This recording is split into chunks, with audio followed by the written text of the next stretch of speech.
This is a 49 million house in Verdana, Danghari. This brand new 3-story home sits on a 199 square meter lot with a total floor area of 356 square meters. The main living space is on the second floor, where the living, dining, and kitchen areas flow seamlessly together. A standout feature on this level is the spacious balcony, large enough to serve as a lanai and perfect for enjoying fresh air or casual outdoor lounging.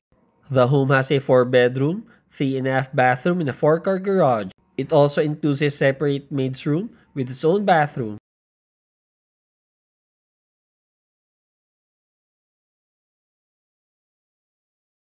There is also a provision for future elevator, offering added convenience and long-term accessibility. What I appreciate most about this home is the layout. The lot is fully maximized, yet there's still room for a beautiful touch of greenery. If you have any questions, send me a message.